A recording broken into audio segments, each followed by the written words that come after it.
오늘 본문 말씀은 우리에게 아주 큰 충격을 주고 있습니다. 왜냐하면 이 미가의 집에 고용되어 불법적으로 사설 제사장이 되었고, 또 그러다가 더 큰 밥그릇을 찾아서 단지파 제사장 노릇을 했던 이 레위 청년, 우리 계속해서 이 레위 청년을 보고 왔는데, 이 레위 청년이 누구인지가 밝혀졌기 때문입니다. 이 사람이 누구냐면 30절 우리 다시 한번 보겠습니다. 단 자손이 자기들을 위하여 그 새긴 신상을 세웠고, 모세의 손자요 게르솜의 아들인 요나단과 그의 자손은 단 지파의 제사장이 되어 그 땅 백성이 사로잡히는 날까지 이르렀더라. 여러분, 그는 누구라고 말합니까? 바로 모세의 손자 게르솜의 아들인 요나단이라고 말하고 있는 거예요. 사실 시간적으로 계산을 해보면 모세 때와 이 사사 후기 시대 때는 200년에서 300년의 차이가 납니다. 그렇기 때문에 사실 우리가 이 말을 그냥 문자적으로 받아들이면 잘 맞지가 않습니다. 모세의 손자의 그 연대가 될 수가 없고, 게르솜의 아들의 연대가 될 수가 없어요. 이게 200~300년 정도 차이가 나기 때문에. 자, 그렇기 때문에 우리 이렇게 생각해야 됩니다. 원래 그 아들이라고 하는 히브리어 벤이라고 하는데, 벤이라고 하는데, 여러분들 재미난 말은 여러분 배너 아시죠? 배너. 그게 이제 해석을 하면 허씨 아들 이렇게 뜻이 될 수 있다는 얘기를 들었는데, 이 벤이 히브리어로 아들이라는 뜻입니다. 근데 이 이 벤이라고 하는 이 단어는 재밌는 게 그냥 아들일 수도 있지만 후손이라고 하는 뜻도 이제 되어질 수가 있어요. 세대를 뛰어넘는 손자, 후손이라고 하는 의미도 가지고 있기 때문에 우리가 여기서 손자요, 아들이요 하는 이 단어는 200~300년이 지나도 이제 어차피 이제 후손을 의미한다, 이렇게 우리가 해석해 볼 수가 있는 거예요.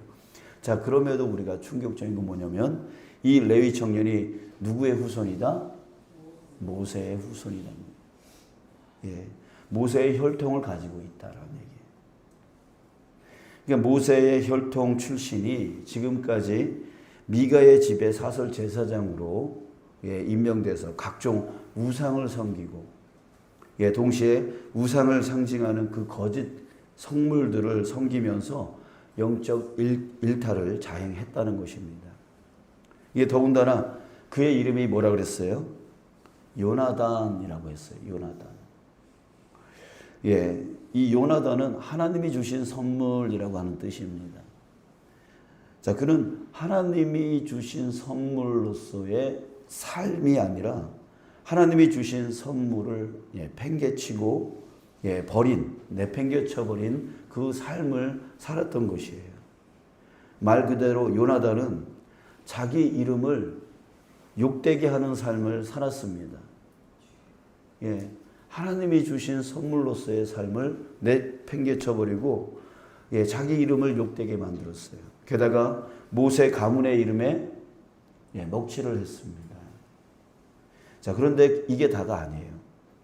30절 후반절에 보면 요나단과 그의 자손은 단지파의 제사장이 되어 그 땅 백성이 사로잡히는 날까지, 그 땅 백성이 사로잡히는 날까지 이르렀더라, 이렇게 말하고 있어요. 자, 요나단의 이 영적 타락의 삶은 자기로서 끝나지 않았어요. 자기 대에서 끝나지 않았습니다. 그의 자손들까지 단지파 땅에서 대대로 우상을 섬기는 제사장, 우상을 섬기는 제사장이었고 우상을 섬기게 하는 제사장이었어요. 즉 자기만 하나님 앞에 온전치 못한 게 아니라 그 후손들까지도, 또 그 땅에 살고 있는 백성들까지도 우상을 섬기게 만드는 그런 삶을 만들어 버렸습니다. 언제까지라고 말합니까? 그 땅 백성이 사로잡힐 때까지라고 표현하고 있는데, 이는 그 땅의 사람들이 멸망당할 때까지를 말하는 건데, 자, 이는 언제를 얘기합니까? 바로 북이스라엘이 주전 722년에 아수르 제국에 의해서 멸망당할 때까지를 얘기하는 거예요. 그러니까 그 북이스라엘이 쭉 결국에는 멸망당할 때까지 이 요나단과 그의 후손들이 제사장이 되어져서 우상을 섬기는 그 선두주자에 있었다는 얘기예요. 이 결국은 나라가 망했죠. 북이스라엘이라고 하는 그 나라가 망했어요. 누구 때문에? 바로 이 요나단 때문에. 요나단의 잘못된 삶, 잘못된 신앙은 결국 그들 자손을 망하게 했어요. 또 31절 다시 한번 보면, 하나님의 집이 실로에 있을 동안에 미가가 만든 바 새긴 신상이 단 자손에게 있었더라. 자, 요나단이 단 지파 안에서 미가의 새긴 신상을 섬김으로 인해서 북이스라엘은 하나님과는 전혀 상관없는 길로 가버렸어요. 가나안의 잡신을 모아놓고 혼합하여서 하나님을 욕되게 한 땅이 되어지게 만들었어요.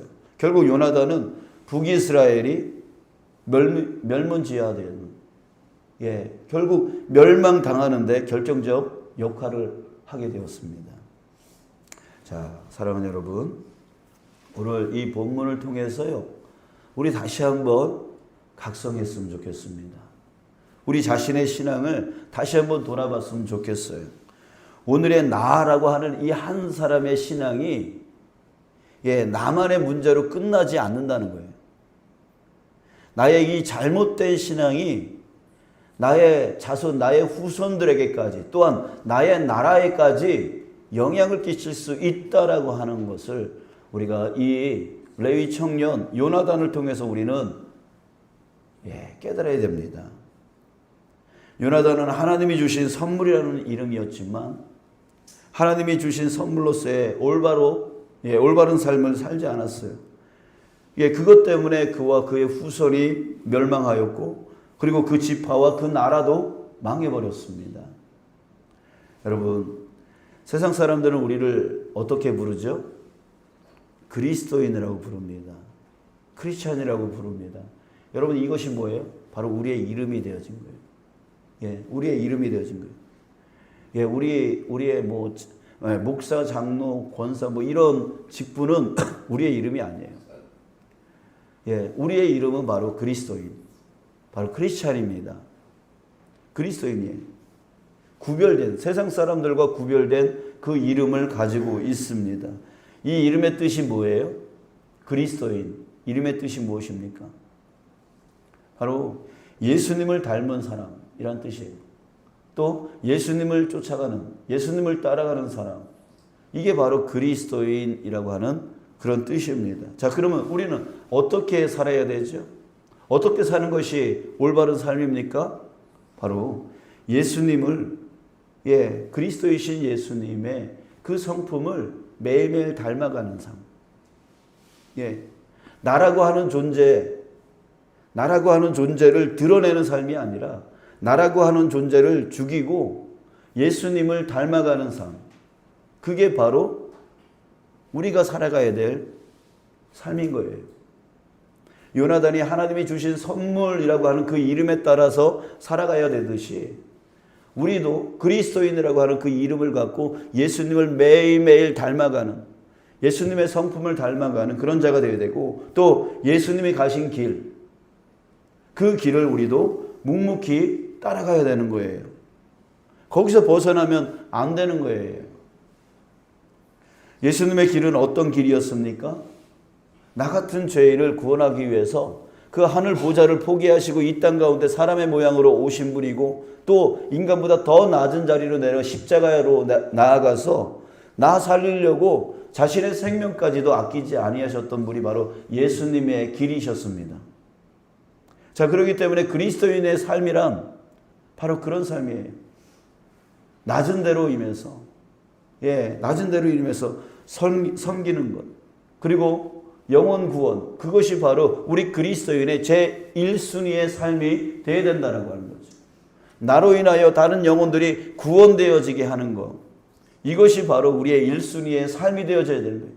내가 어떻게 하면 복 받을까? 내가 어떻게 하면 좋아질까? 내가 어떻게 하면 남들보다 떵떵하게 살까? 그것이 우리의 1순위의 삶이 아니란 말이에요. 우리 그리스도인은 그 이름답게 예수님을 따라가는 삶이 되어야 되는 거고, 예수님을 닮아가는 삶이 되어야 되는 거예요. 이것이 되어야 됩니다. 그래서 예수님의 그 길이 영혼 구원의 삶이었다면 우리도 바로 영혼 구원의 삶을 살아가야 되는 것. 그것이 바로 우리의 1순위의 삶이 되어야 된다는 거죠. 자, 그렇다면 영혼 구원의 삶을 살기 위해서 우리는 어떻게 해야 됩니까? 바로 우리 자신이 먼저 신앙의 본이 되어야 된다는 거죠.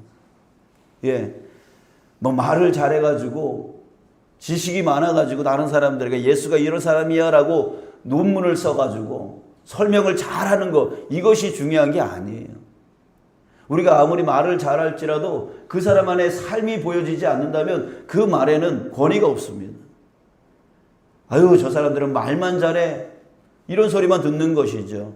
그래서 영혼 구원을 위해서 우리가 살아야 될 삶은 먼저 신앙의 본이 되어야 된다는 거죠. 우리가 예수님 믿고 먼저 행복함을 체험해야 되는 거예요. 예수를 믿고 있는데 행복하지 않아요. 예수님을 믿고 있는데 입에서 맨날 부정적인 소리만 해요. 맨날 불행한 소리만 해요.